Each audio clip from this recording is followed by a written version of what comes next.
Enzo Recto, kalaban ang katiwalian at kasinungalingan, kakampi sa katotohanan at kabutihan. My question is this. Are you conducting your ongoing investigation to substantiate this current impeachment case? Again, sinabi ko na po, kung ang pagbabasihan is betrayal of public trust, nandoon na po. Bakit po namin hinahanap A yung simple- kinausap na papatay? With all due respect, Detector, simple yes or no will do. Hindi po, dahil sinabi ko na Alright. nga, Can you rephrase your question, Counsel? So are you conducting the ongoing investigation to substantiate this current impeachment case? no need to substantiate because it's already been established. All right. So Now, the answer, Director Matibag, so the answer is you are not investigating anything in connection with the current ongoing impeachment case. Yes, because it's been already been established. all right. Proceed, Counsel. Insofar as the leads to this alleged person, do you share information to the Cybercrime Division?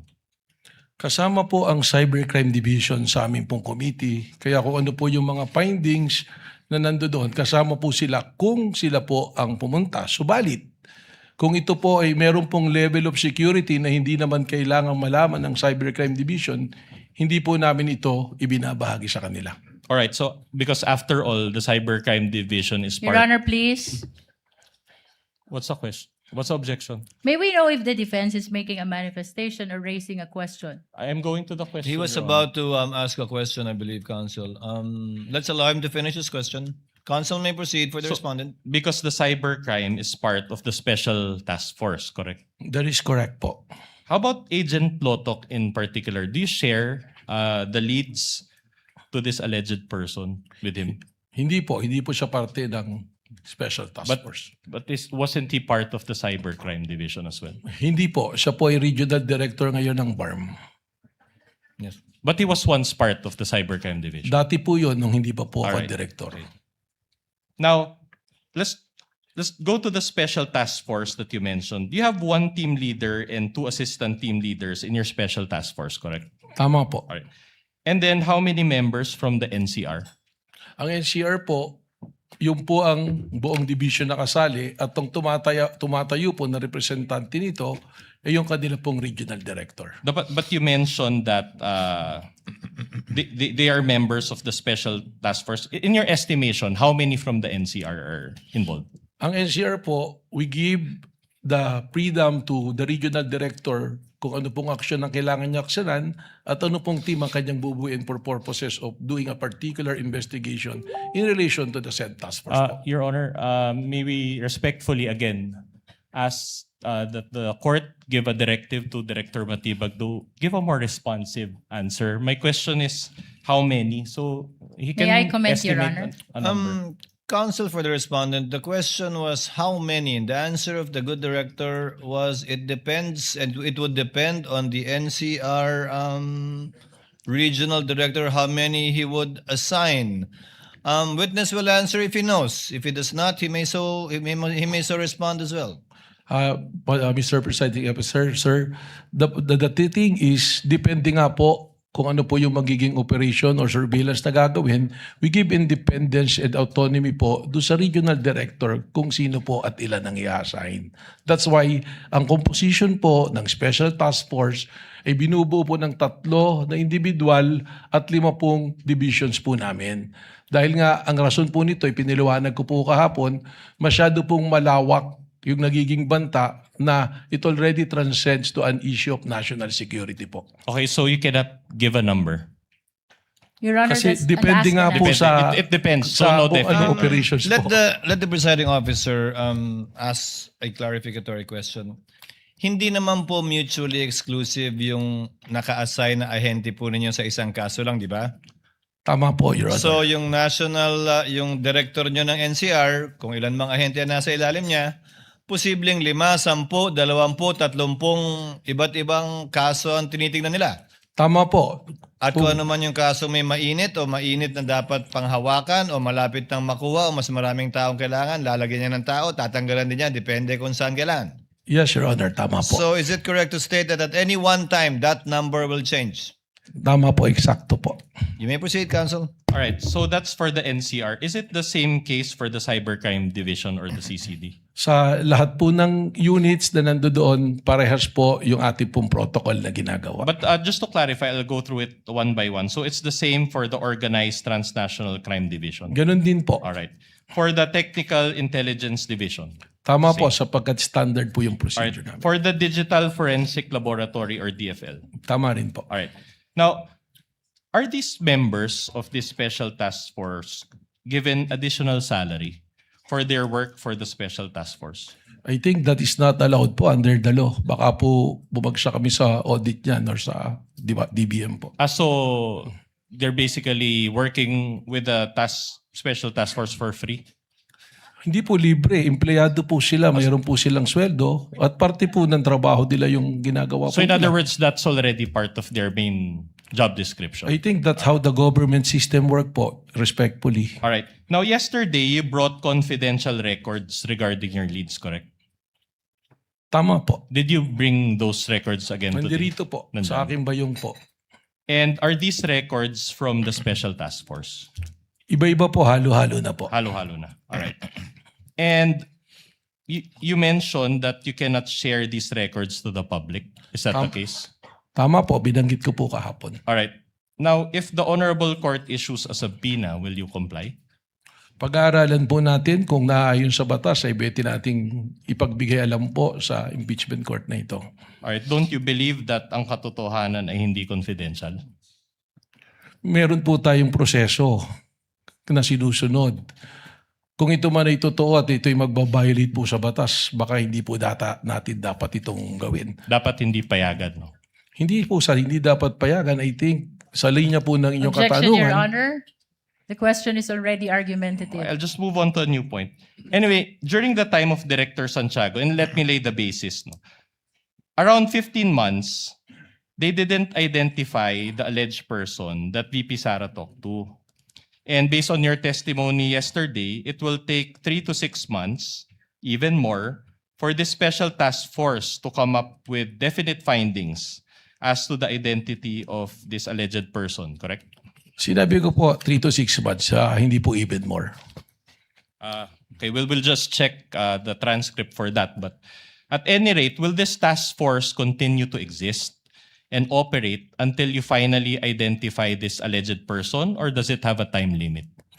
Kailangan po aming matagpuan yung pong taong binanggit na kinausap po. So as long as you cannot provide a concrete output, the special task force will continue to exist. Asked and answered, Your Honor. Asked and answered. Move on, Counsel. All right. By the way, does NBI have intelligence funds? Wala po, sir. All right.